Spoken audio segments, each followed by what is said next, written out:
Good morning and welcome. This is quite an interesting room for us to be in. I feel like we should be sworn in and, have affidavits and stuff, but I do promise to tell the whole truth as I know it. I truly do thank you all for being here. I know this is an especially busy time of year for most everybody at Fordham, but and most of us are busy all around the year, but this is a very particularly busy time, and I'm grateful that you're here and grateful for your interest in the university's budget. We have a lot of colleagues from Dower here with us today, and also from the law school, from Gabelli, from facilities, from IT, student affairs, admissions, I think, Fordham College at Lincoln Center, grad ed, the Department of Communications and Media Studies. Anne's here from theater. I think Paul Rice will be coming if he's not here yet. From the provost's office, library representatives, and of course the finance team. Today we're going to talk about our 5-year financial plan for fiscal years 2020 to 2024, with a focus on FY 2020, which will begin this July 1. It's a solid plan. It's a strong and balanced budget for FY 2020. It funds a wide array of important and exciting initiatives for the coming years. I want to mention before we go any further that this work has been a true collaboration. We use that word a lot. We wish for it a lot. But in fact, this year's budget process has been more engaged and collaborative than any I recall. And so I'm especially grateful for that, because our work brings us throughout the university. I don't know that there's any other office quite like ours that touches every single entity in the university in one way or another. And so we work with all of you or some of your colleagues, and are glad for the opportunity to have you work with us. With respect to our finance team, I just want to acknowledge some of you speak by phone to these folks, some of you know them, but I want to acknowledge some of the folks who are here, and one who isn't. Nick Malowski and I did this presentation together yesterday at Rose Hill, and I don't think the presentation made him sick. I think his 6-year-old made him sick, but he's really under the weather, and so Nick won't be joining us today. But we are joined by our controller, whom you know, Anthony Grono, and Jeremy Slatkin to his right. And also some new members of our team. One is Michael McCarthy, who's right here to my left. Michael's our Senior Director of Financial Planning and Analysis. And for some people, there's Paul. Good morning, Paul. Good morning. For some people, you might know him as the new John Algieri, although Michael's role has changed a bit. He came to us from a number of years at Stryker, which handles orthopedic kind of equipment. So if anybody, I said this yesterday too, if anybody has a new knee or a new hip or wants one, you might have gotten it from Stryker. If it went well for you, thank Michael. If it didn't, talk to Michael. But he brings lots and lots of expertise, and we're delighted that you've joined us. From Michael's team, Josh Hummert is here. Gloria Guzman is here. Thank you, Gloria. Carol Mirabito couldn't be with us today, but she played a key role as well. We have a new member of our team that is, for some of you, the new Bob Steves. For us, he's the new John Zhang. John, I don't know that everybody knows you yet. He's our Director of Treasury and Risk. John came to us from Xerox Corporation, previously from AIG, and before that he spent some time with the Stanford University Endowment. So very knowledgeable guy, and pretty good basketball player from what I understand. I thought I saw Denise Mack come in. I don't know if she did, but she was with us yesterday, who works with John. And also, of course, none of this happens without Rebecca Anchetta, who's here to my left and makes it all happen. So thank you very much for being here. And Claudia, I think, is here too, although she's doing some other work for us this morning. So that's the team that has worked most closely with me and with all of you, and will continue to do that as we go forward. I want to point out, too, that this is exactly the material we shared with our Board of Trustees. And to the extent that we can each year expand the information we provide, we will do that. This is kind of on a slope, so I'll move the water. And we had a very intensive discussion with the Finance Committee of the Board of Trustees about exactly this material. So if in the course of your review of it, And we will send you copies of this. I joke that towards the back, if you really can't sleep, you can start reading these charts and you'll go out like a baby because it's really dense. But there's a lot of information here that we're going to cover the highlights of today, and we'll share with you all the detail. And if in the course of doing that, either in the next number of weeks or in the course of the year, don't hesitate to reach out, call, come by, FMH, any way you might wish to get a question answered about your department, about some other department. In the course of the year, you'll be able to gauge how we're doing against the budget that we're presenting. And so we'll be happy to talk in the course of the year, even as we're planning the next year's budget. So we're hitting the highlights. We're going to share a ton of information.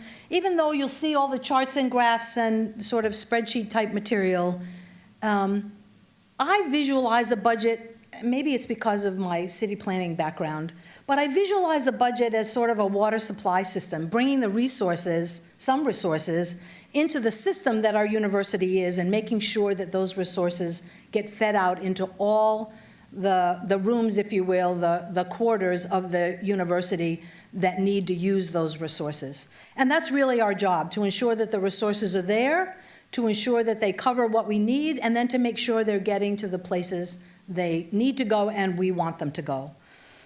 So that's a very important thing to me. We're going to spend a few minutes talking about the metrics and drivers in this next year's budget, FY 2020. We can click to the next page, Michael, I think. And first, we're going to cover a few of the key themes of this financial plan. First, in 2020, a very, very key provision. You might remember last year, I know a number of you were here last year, we had the very big new initiative of 2U. And this year, a key theme in the 2020 budget is improving undergraduate student retention. In keeping with the recommendations of the Retention Task Force and of the response to that task force report, which Jonathan Crystal just issued last week, we have funded in this budget over $1 million of investment in student services, in mental health services, and academic advising to improve retention around the university. We are delighted to welcome in, and we're just about to do that, our next class, and each year we work hard to recruit dynamic students to Fordham. We want them to stay. We want them to complete their 4 or sometimes 5 years of undergraduate work, and to successfully transition out into the workforce and long and happy lives. Not everybody does stay at Fordham. People leave college all the time for a variety of reasons. I was one of those people. I spent 2 years at one school and got increasingly interested in urban affairs, and I left and came to New York. So it happens for all sorts of reasons. Now, our students leave for those kinds of reasons, as I did. They leave for financial reasons, they leave for personal, other sorts of reasons, but more leave than we would wish. And it's been a key focus of the Retention Task Force, as you know, and a key interest of all of ours here at Fordham, that we pay some closer attention. From where I sit as CFO, that's money out the door, right? These are tuition-paying students, even substantially supported students. So we want them to succeed, of course, broadly. We also want to retain them because they're students that we welcomed in, and we don't want them to leave. So we're working on retention in a very big way, and we've made a big investment in this next year. Just financially, any 1% decline, if we retain, let me say it the other way, if we retain 1% of our students in a class, it's $1 million. So it's real money, and we want to be able to continue to find the right solutions for those students, and of course, it helps us across the university. Second, strengthening investment in strategic priorities. You've heard a lot of discussion. We have the continuous university-wide strategic planning effort going on, CUSP. We have a strategic framework that's being filled in with a strategic plan in this year, and by December we expect to have an adopted university-wide strategic plan. But in furtherance of the broad strategic objectives of the university, we are working towards targeting resources to those strategic initiatives. And last year, you might recall this, we talked about it, we established a strategic development fund to put resources in to do just that, to target specific projects and priorities, some of which are, we're testing out new ideas. Some are multi-year initiatives, but we want to seed those kinds of projects and put some money into them to get the ball rolling on them, and other such projects. So we established, this past year, we put $8.1 million into the Strategic Development Fund.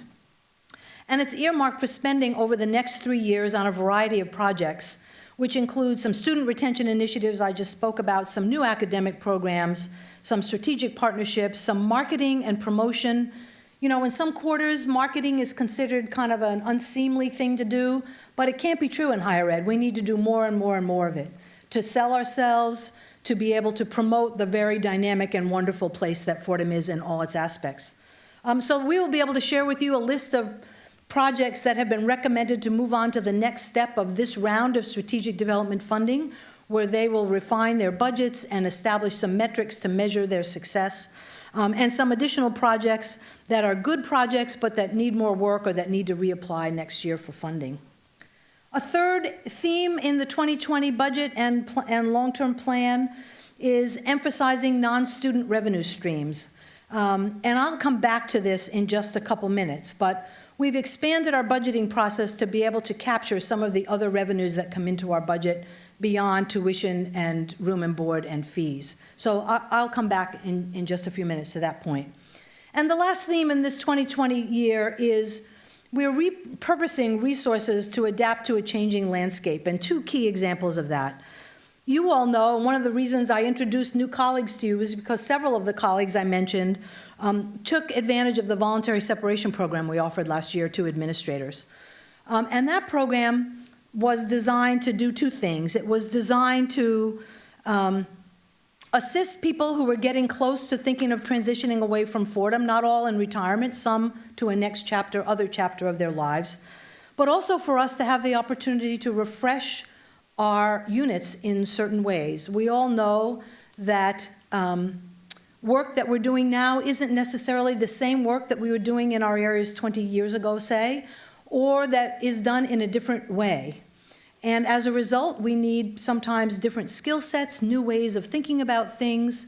And so this voluntary separation program afforded us the opportunity, as people transition, to think hard about our areas and to reimagine them, and to consider whether we needed an actual replacement of an individual who took the VSP, some technology to augment that work, a rethinking of the work, a sharing of the work, a subsuming of those efforts into someone else's area.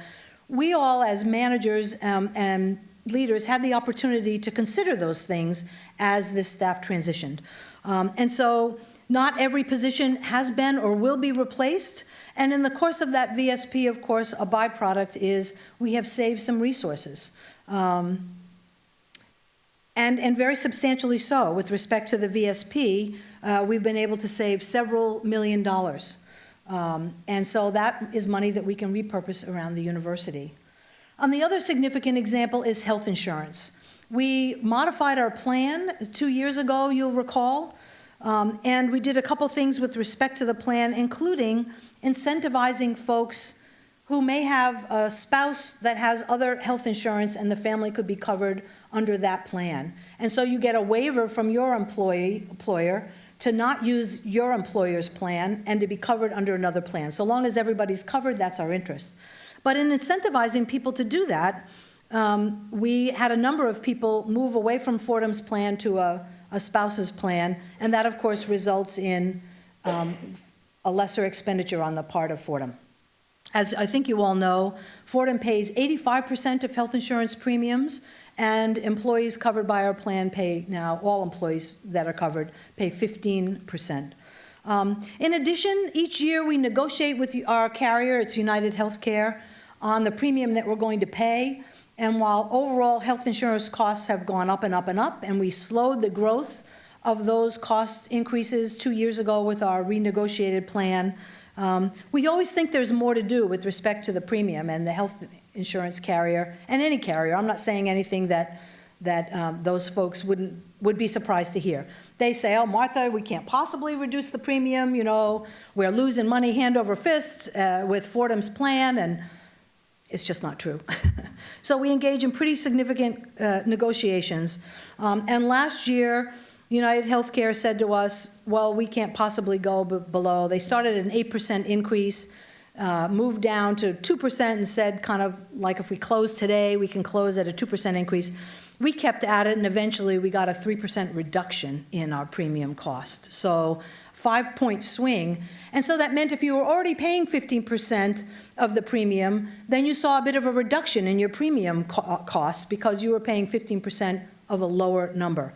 If you're a member of the faculty, your cost share went up this past year to 15%. Before that, you're only paying 13.75% of the premium cost. So your cost share went up, so you're paying 15%, but of a smaller number than you otherwise would have paid. So the net effect of all that was that we saved money for all of us, but for the university of several $1 million, and again, could repurpose those savings into planning for this next year. So those are the 4 themes that really did capture our work for the 2020 budget. Moving on to the key metrics and drivers in this and every budget, and none of this will surprise you, but we just want to identify it. Every December, our Board of Trustees adopts tuition rates, and there's an undergraduate rate, and then each graduate or professional school has its own tuition rate. And they do vary because the markets for each of those schools is so significantly different. And so they vary. And on the undergraduate level, we're challenged by, appropriately, but nonetheless it's challenging. The Board of Trustees has a keen interest in affordability, of course, and seeks to keep the tuition rate increase as low as possible. I have a slightly different view, and they know it. This is an open discussion that we always have. I think we should be able to charge a tuition rate increase that isn't by any stretch exorbitant, but nonetheless keeps us in the marketplace where we should be. And also we give so much financial aid that the rate increase itself isn't the significant driver of cost. So whether we charge 3.3% more or 4% more, it makes a real difference to us. And it can make a difference in any given family of maybe $100 to $200 in this past year.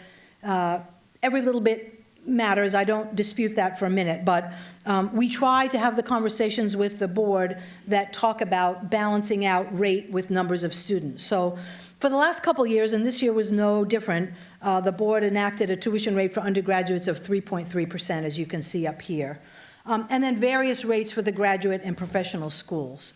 So this is the basic arithmetic, right? Tuition rate times numbers of enrolled students, and there's the tuition with some financial aid tossed in, which we'll get to in a second, and there's the overall tuition student-sourced revenue picture.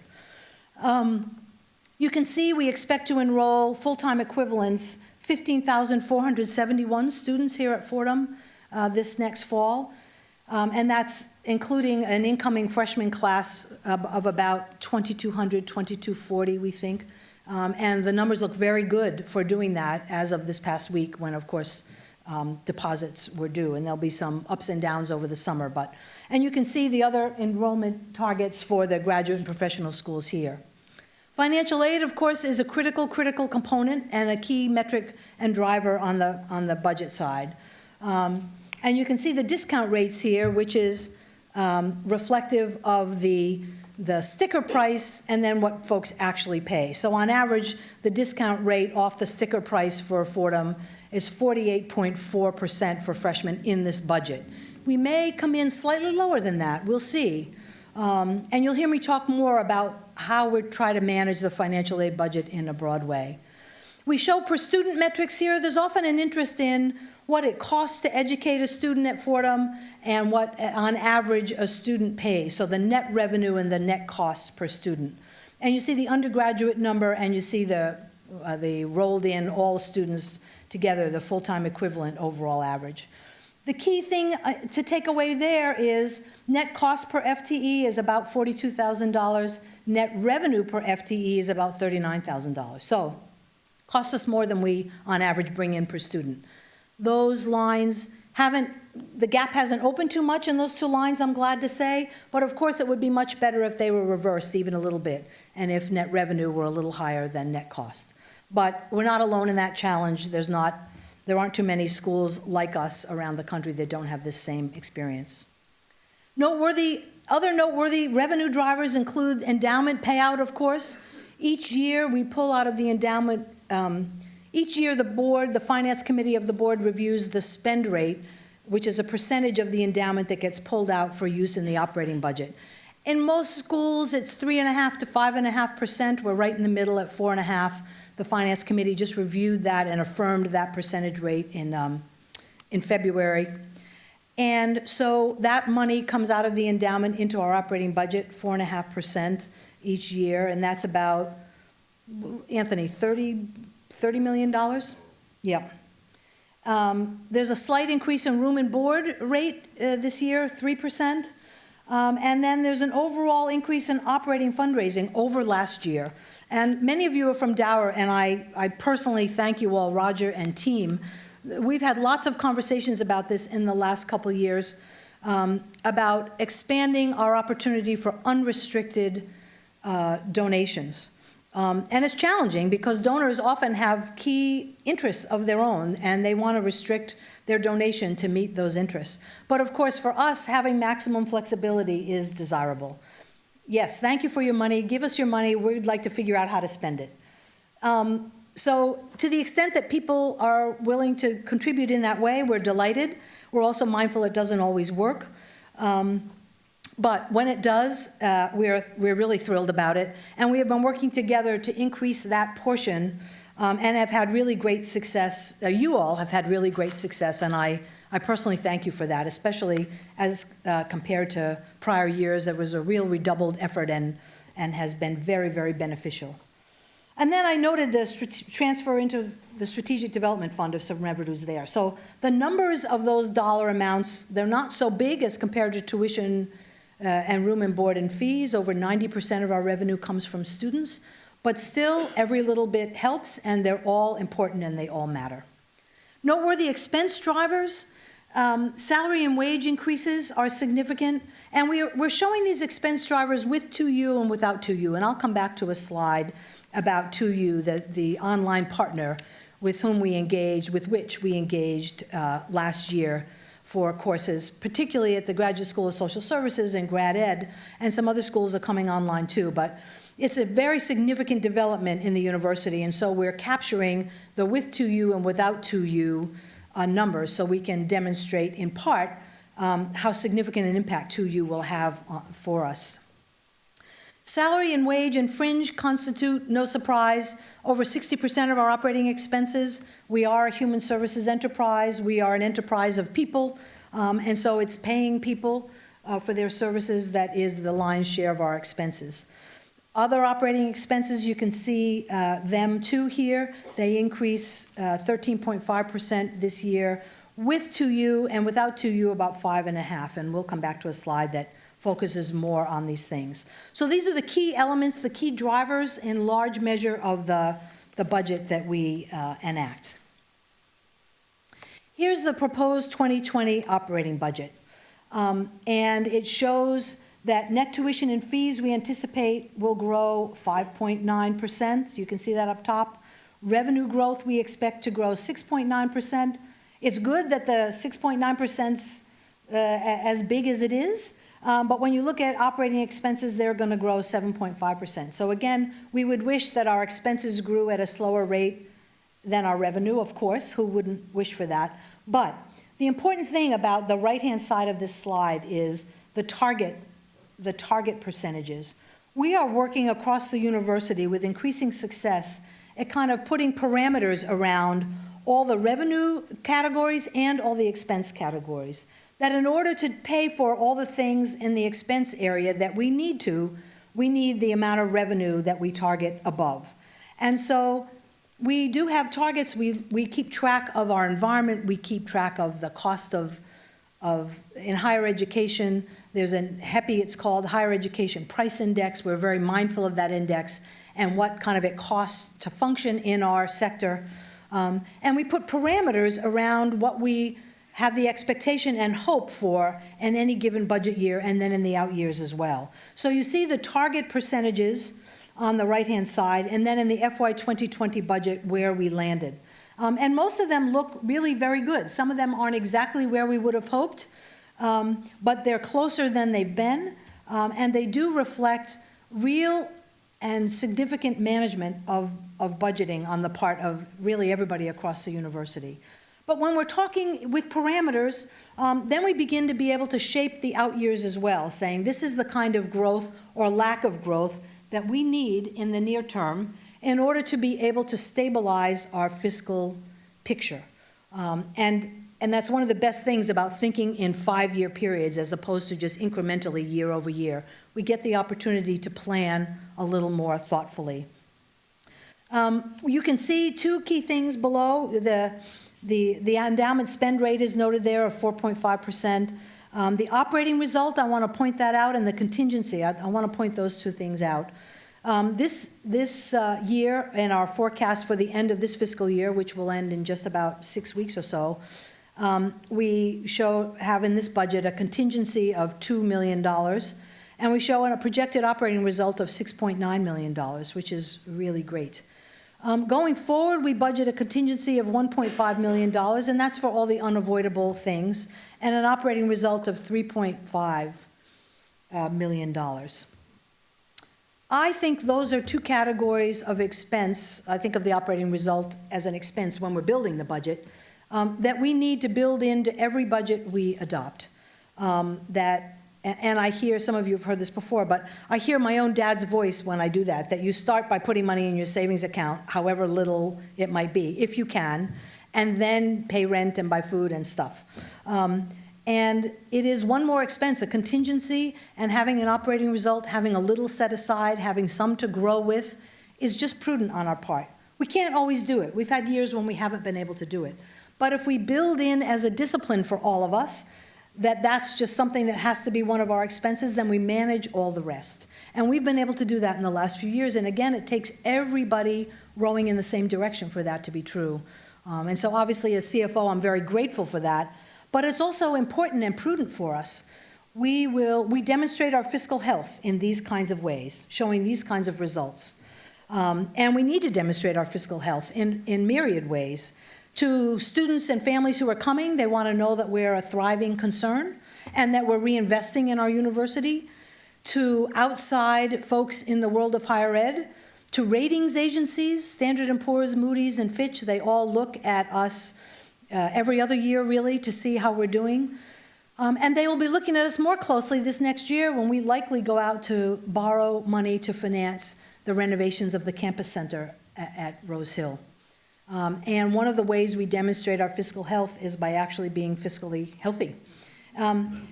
So it works.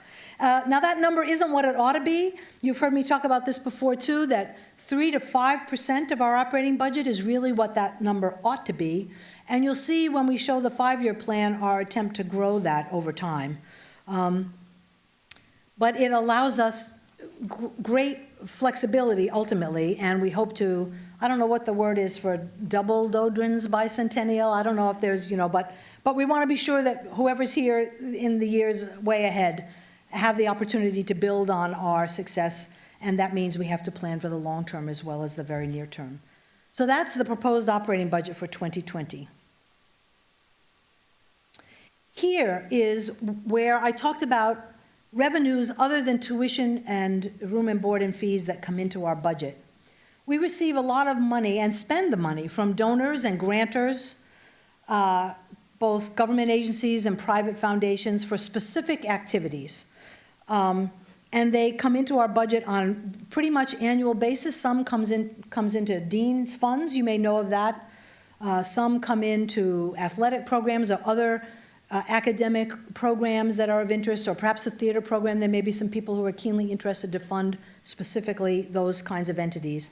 And those funds don't show up in our operating budget. And it's one of the challenging conversations I have with our very good friend and chair of the finance committee of the board, Don Almeida, who continues to think that if we're not budgeting for these funds, they're not really part of our budget. And in fact, without them, we'd be operating in deficit. And in a way, you could argue that he's correct about that. If they weren't there, we wouldn't be able to operate the programs, or we'd be operating in deficit. But I would submit 2 things. One, That's true. If we didn't get the numbers of students we need, we'd be operating in deficit. Of course, we rely on all those revenues. And two, this is a very standard practice in the higher education sector and in the not-for-profit sector more generally. That's not where Don's experience is. So he acknowledges that, but we continue to have this challenging discussion. One thing that emerged from that discussion that is very important is being able to show where these dollars are and how they are used.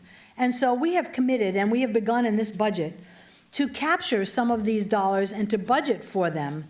So we've started with the green area represents the grant-funded activities and a small portion of donor-funded activities that are being captured in the 2020 budget. And in future years, that green area will shade all the way to the right, so we'll be capturing all those dollars in our operating budget.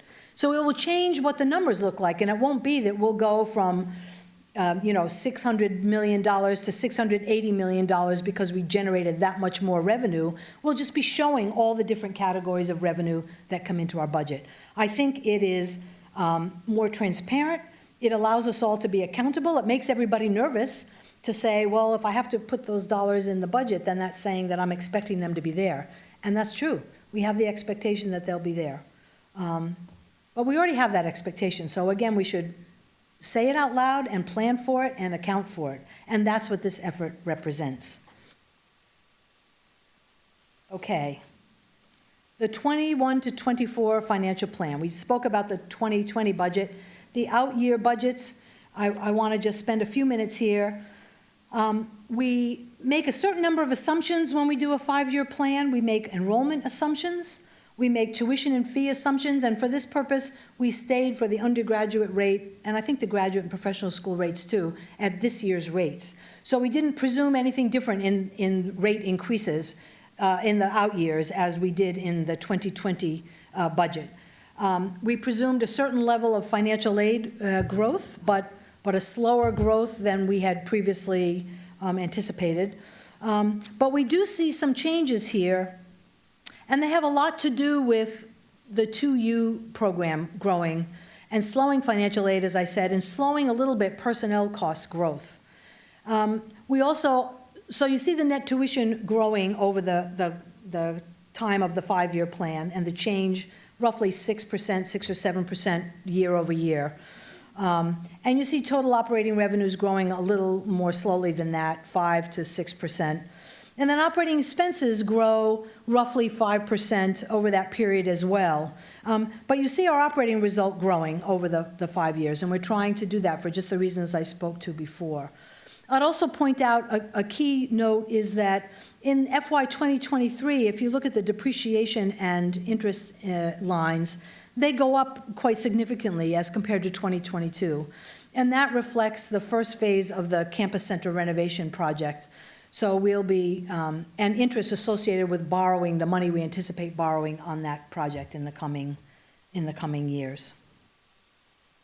Okay, I think that's all I'll say there on the long-term plan for now. Here's a little bit of a snapshot of the financial implications of our 2U partnership. We engaged in this partnership last year. The principal, the very biggest program we have going with 2U is in the Graduate School of Social Services. And the program exceeded our expectations this past year, and in the coming year we expect it to as well. Many, many students were interested to enroll in an online program because the Fordham MSW degree is a really desirable degree nationwide. We're a known program. It's an incredibly reputable program, and lots of people around the country want the degree. And you can do it through 2U. They market our program. They recruit students, they help those students apply to our program, they help those students wherever they might live with their clinical placements in the course of the program. So you can do that around the country, and it's a very big and significant program.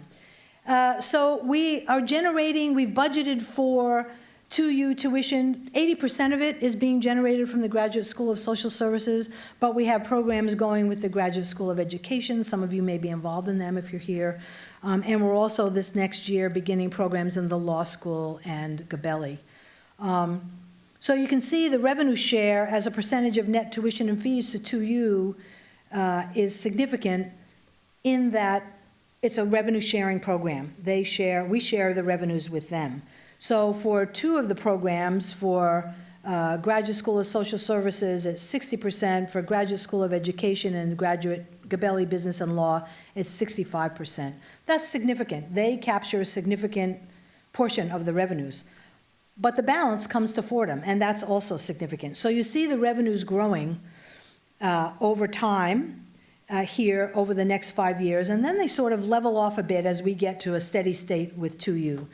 It is a very, very dynamic partnership and requires a significant amount of relationship management on our part.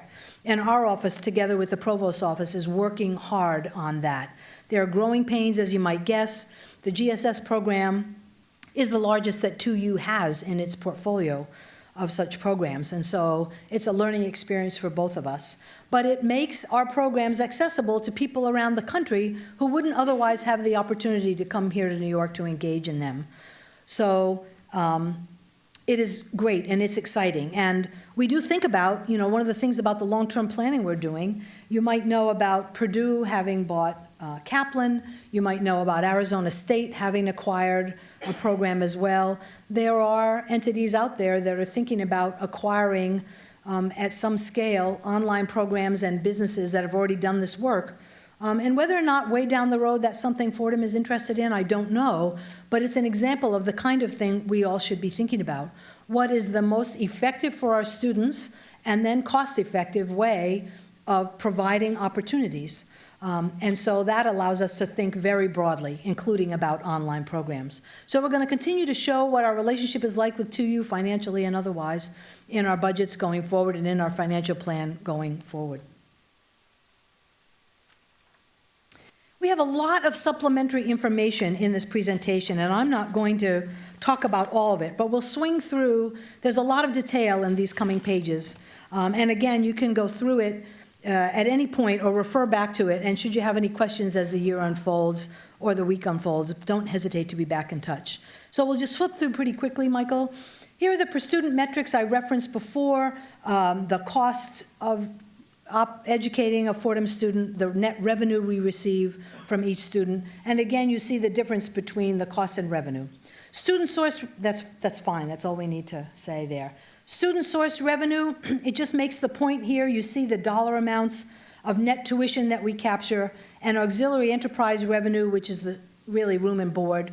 And you see that in FY 2020, student source revenue will be 92% or so of our revenue. It's gone down a little bit as we develop alternative sources. Again, they're not big dollar amounts, but to the extent that they're there, every bit helps. George Hong is doing an amazing job attempting to grow our sponsored research initiatives in the university, and all the other ways. If we can increase revenue in any other way from any other source, it helps ease the pressure on students and also enables us to do more.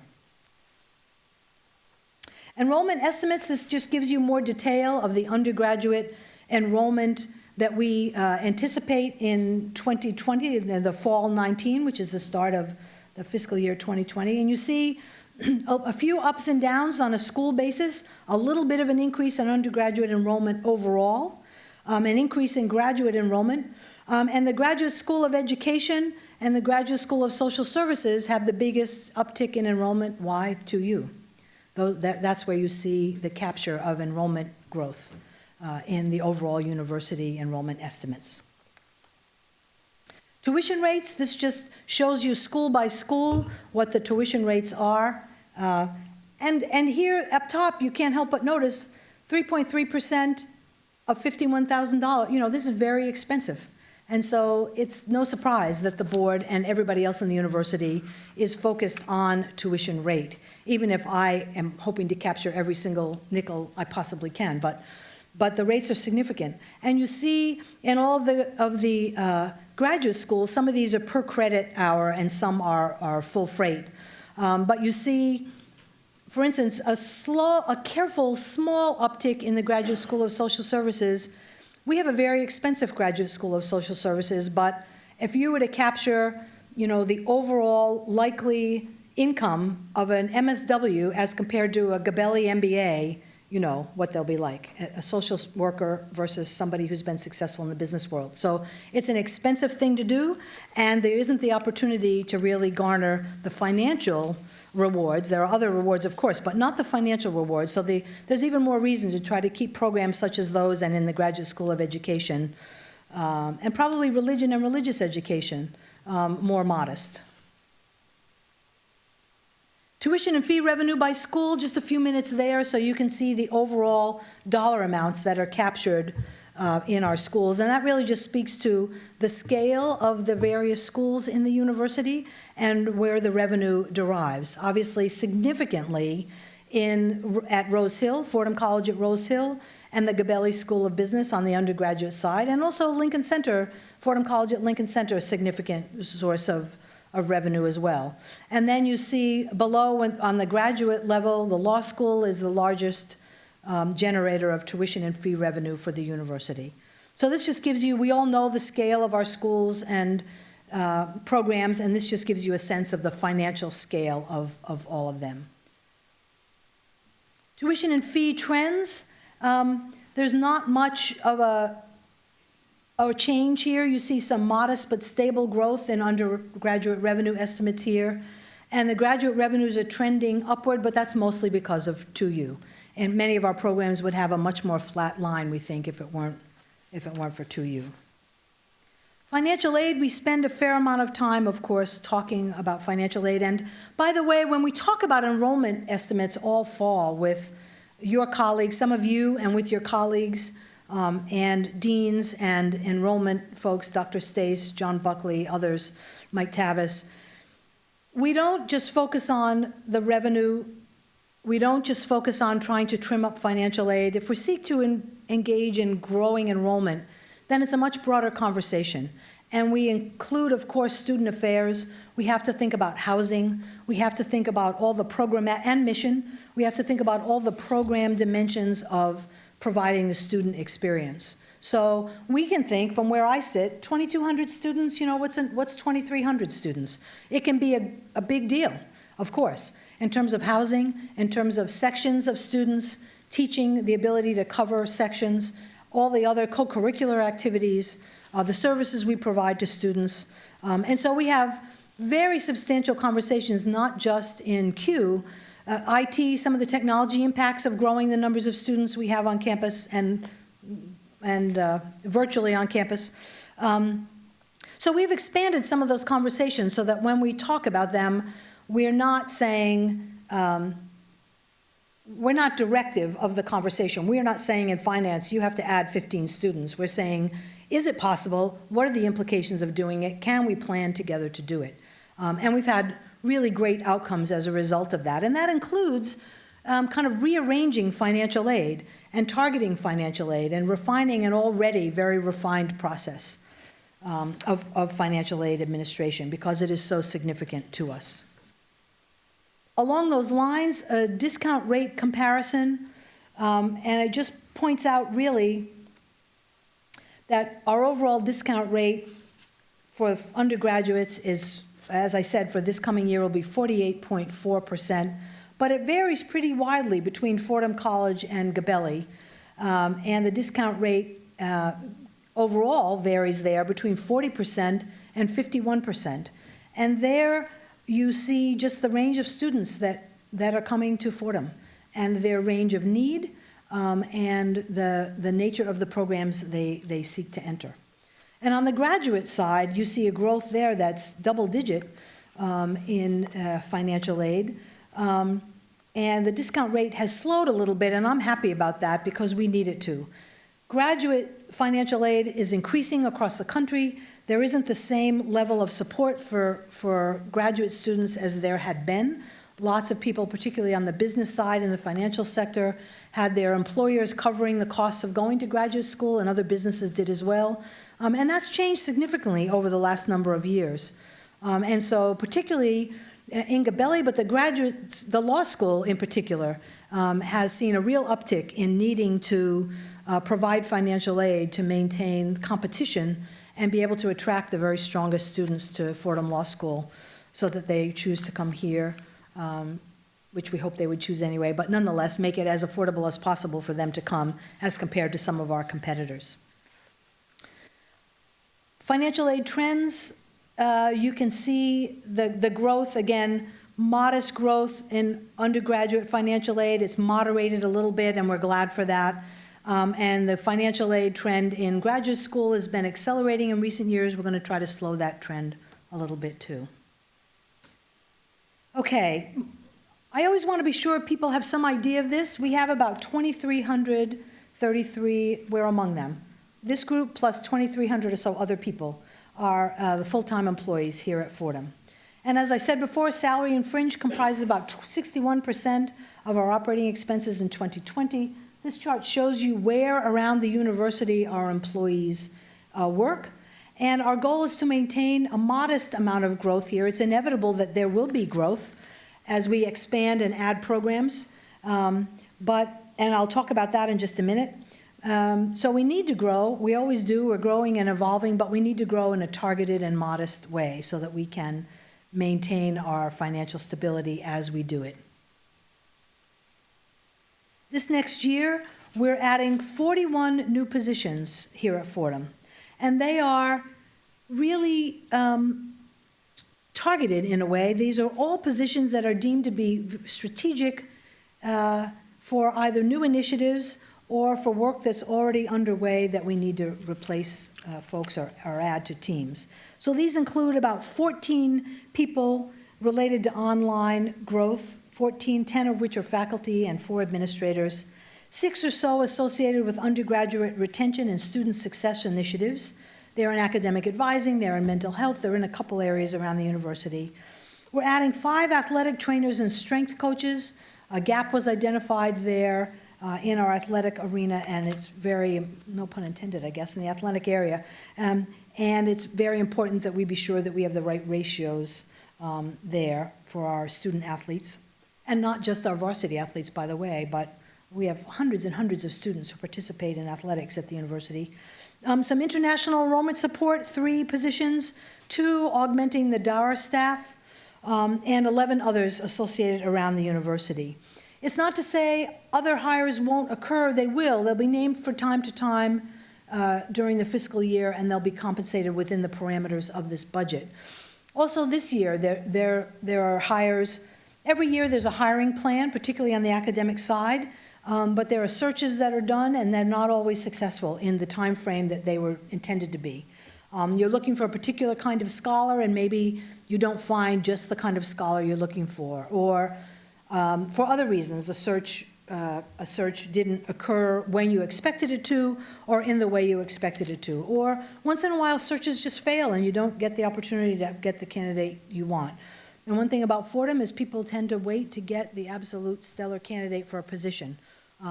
So there's always some hiring going on, and there's often a lag in that hiring process. But these are the 41 new, in the budget, newly designated positions, and you'll see these folks come onto our team in the course of the year. 2020 compensation and benefits, here's where you see growth in the areas I spoke about before, particularly in salaries and in benefits, notably health insurance. Compensation in 2020 is impacted principally, it grew a bit from 18 to 19, let me say, it grew 3.7% from 18 to 19, you can see, and it's going to grow from 19 to 20 by 7.1%. And that growth is largely associated with a variety of things. The new hires I just mentioned, retention initiative that I mentioned, the 2U program that I mentioned, some adjustments related to the negotiations we concluded last year with SEIU with respect to adjuncts and non-tenure track faculty. And also we had to implement, under the law last year, new New York State requirements about minimum wage. And so those are all things that impacted the growth in salary and therefore benefits in the coming year. Health insurance I talked about, we anticipate overall growth of 6.3%, but health insurance, of course, is the biggest dollar amount among the benefits we offer, and so we pay very close attention to it for all the reasons I've mentioned and that you know, and we'll continue to do that. We're always looking for ways to have our program be as robust as it can be, of significant value, but lower cost. And some of you, I don't know if others in the room were at the forum the other night, but Dr. Sen from Gabelli, Falguni Sen, hosted a forum about employer-sponsored health insurance and had some really wonderful experts on a panel. And the challenges that we face are the challenges that are faced across the nation, not only in our sector, but in all sectors. Particularly in the not-for-profit sector, though, some of the people on the panel were academics, but also from 1199, which represents the health industry workers here in the city, and then someone from the city of New York itself, which has almost 500,000 employees, all looking for ways to cut the costs of health insurance while maintaining a very value-rich program. So we'll be continuing those efforts in the coming months and years, and stay tuned. Okay, fringe benefit trends. You can see really from 17, 18, and 19, we slowed the growth a bit. That was our objective. And that had lots to do, again, with the health insurance discussion that we had. Also, the fiscal year numbers sometimes look a little funny compared to the calendar year. The health insurance program operates on a calendar year basis, but because we budget, of course, on a fiscal year basis that starts July 1 to June 30, and the health insurance program runs from January 1 to December 31. So when I negotiate, hopefully, successfully, a change in our premium for this next year with United Healthcare, that won't occur until January of 2020. So half the fiscal year will be reflective of the old premium rate, and the second half will be reflective of the new premium rate. So they don't ever quite match up, but when we do the overlay of the calendar year and fiscal year, they absolutely match up. Okay. This next section I'm only going to touch on briefly, but it's maybe the most important section of this presentation. It identifies all the academic highlights, all the programs that are getting underway, either augmenting programs that exist or new programs that are being developed across the university. And when you read through, it's about 8 pages, I think, and when you read through 8 slides, you will recognize some of these things because some of them are in your own schools, and you'll also sort of, I think, be amazed at the breadth and depth of programming that's going on here at Fordham. So I want to briefly mention a few of them. In the arts and sciences, there are a couple key things going on. One is a very keen STEM focus, both adding in graduate arts and sciences a PhD in computer science, a master's program in 3 areas, some advanced certificates in cybersecurity, and an MS program online in cybersecurity. Across the hall, it was upstairs, and as we were having the health insurance panel on, I think it was Tuesday evening, across the hall was a meeting of all the folks interested in this program, and there were close to 400 people there. It was really pretty exciting to see.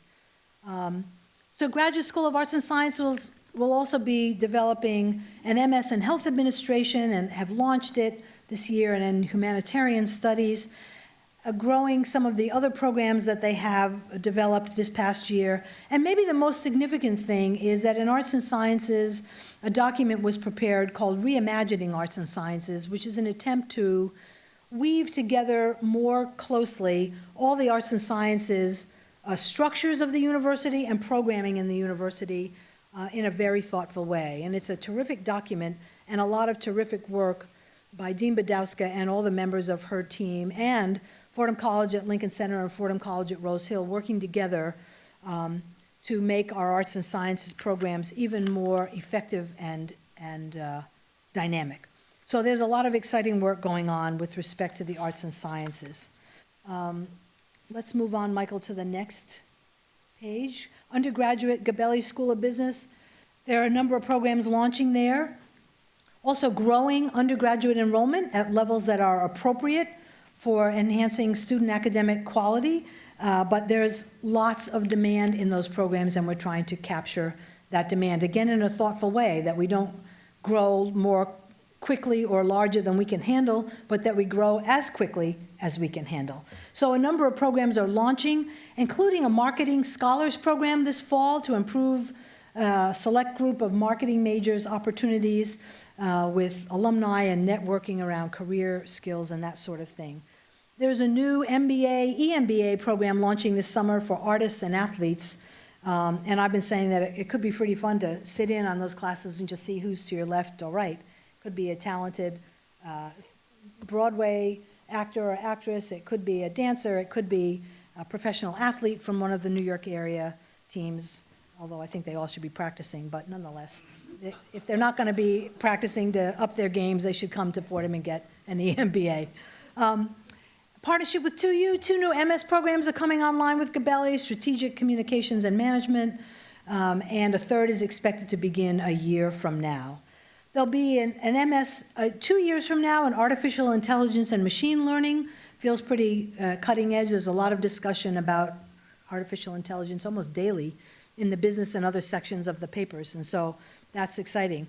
And a lot of other things in the Gabelli School of Business, including, and this is one of the Strategic Development Fund initiatives, enhanced marketing and admissions efforts for Gabelli around the world. We're in some key places with Gabelli, notably China and London, but there are many other parts of the world, and we want to be able to market and expand our folks' awareness of our programs around the world, and that goes back to marketing, and new and dynamic ways of marketing. So that's a bit of a word on Gabelli. The law school has a lot of exciting work going on. They're launching a master's program in compliance. Compliance is increasingly complicated and requires increasing levels of expertise, particularly because compliance is changing all the time. I would, just as an aside, say, especially in Washington, it's not clear what we're complying with at any given point in time these days. So interpretations of guidelines and regulations in the Department of Education in particular for us, but in lots of other areas. And so it's very important, and we're developing a program, and we have a new person hired in the law school to lead the compliance. An LLM degree in real estate, very important and really helpful and important in this market in the city of New York. Expanding the financial aid campaign, that's one of the initiatives in the law school, no surprise, for all the reasons we talked about before. And piloting and expanding peer mentorship and professionalism programs. One of the things that the law school is committed to in its strategic plan is enhancing the opportunity for students to have more mentoring, more advising, and enhanced career mentorship as they leave the university and the law school. And so that's a concerted effort, and it's manifest in the years of this 5-year plan. The Graduate School of Social Services has a lot going on, not only with 2U, but they're exploring a partnership with the National Center for Children in Poverty. It's a grant entity that's now affiliated with Columbia, but there's plenty more work to be done. Fordham has great capacity to do it. We have enormous connections around the city. I'm astounded. And from having had a City of New York career, I know a little about all the agencies that are engaged in working with the children in poverty. And Fordham has incredible relationships with all the people that are providing service. And many of the people providing the services in those agencies are Fordham MSWs. So there's great synergy there, but there's plenty more we can do. And we have a lot of the scholars to engage in that work. So it's exciting. Also, Fordham GSS intends to work more and differently in our London Center and partner with the Settlement House community of London.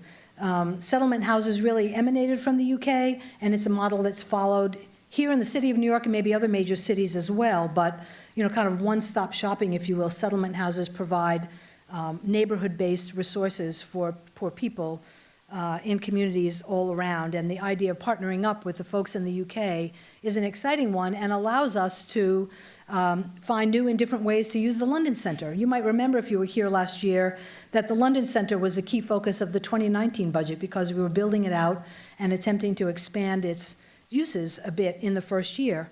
And now it really is terrific, and we could even use more space in London, probably. But it allows other parts of the university to be thinking about using that center in a even more dynamic way. And so the Graduate School of Social Services is exploring taking advantage of that. PCS has a keen focus on a very successful real estate institute and is doing a lot to expand that. The program has launched with some certificates It's launching an undergraduate major in real estate there. It's going to begin, again, taking advantage of London and also some of our partners in Asia to launch real estate education for folks in those areas. It's very important. Real estate has become increasingly international in its scope. And some non-credit certificate programs. It will offer some redesigned organizational leadership and expand on the human resource management and project management program that exists now. It's a non-credit program, but it's a very successful one. So there's a lot going on. And while we're expanding uses in London, we're also thinking about expanding uses at Westchester. You know, we have a terrific facility there that has pockets of inactivity and then pockets of tremendous activity. Lots of activity on the weekend, availability of space there on some of the weekdays. And so we're looking for ways to fill in that space to take advantage of the capacity that's there and to offer more programs to folks who find it convenient to be going to our Westchester site. Graduate School of Education, some online work going on with 2U, as I noted. There's also going to be a new PhD launched next year in curriculum and innovation. And I would note, too, that the Graduate School of Education has an enormous array of contracts with the City of New York, fee-for-service contracts. We provide a lot of professional support and guidance to the teachers in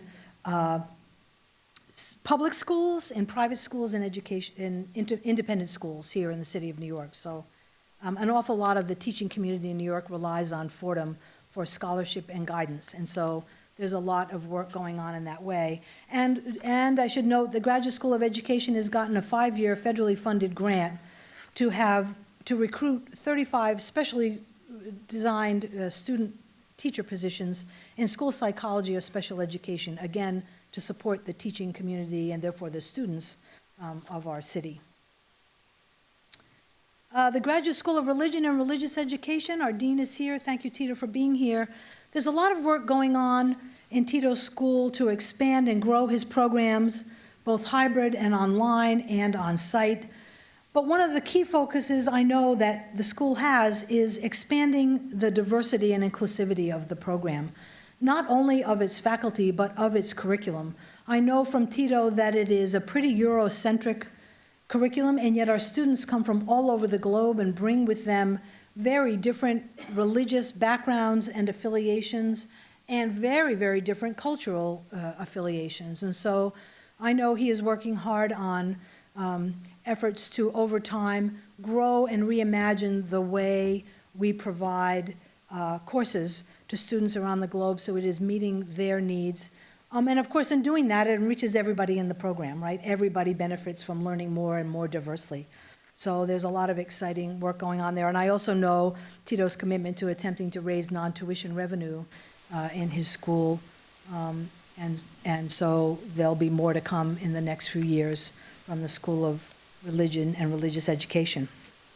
The last thing I want to mention is, and we can go, I guess, to what I call the plumbing slide, Rebecca. So we have been working this year and last year, we organized a budget task force, and Stephen Friedman and I co-chaired it, to try to do better with our budget planning efforts and enhancing the synergy between budget planning and strategic planning, programmatic strategic planning.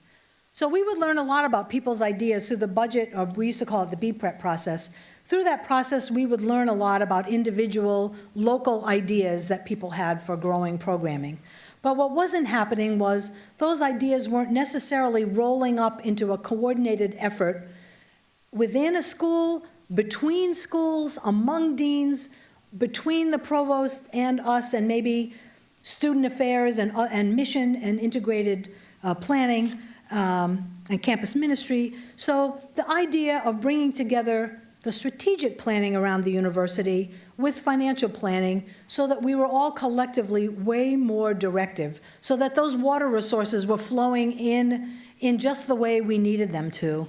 That's the effort we were trying to get underway. And we had a task force that did a lot of work on this and talked about reimagining the budget planning and adoption process. And quite honestly, last summer after Stephen died, our work paused.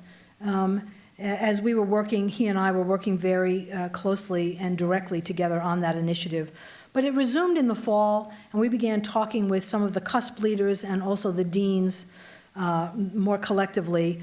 And we developed a process, and I guess the water analogy I drew is somewhat apt. This does kind of look like a plumbing pipe, doesn't it? But we have developed a system and a timeline that, while it looks very dense, really is intended to flow these processes together. So this effort really is part of that. Here's what we imagine. We imagine that in December of 2019, the board will adopt a new strategic plan for the university. That work is currently underway.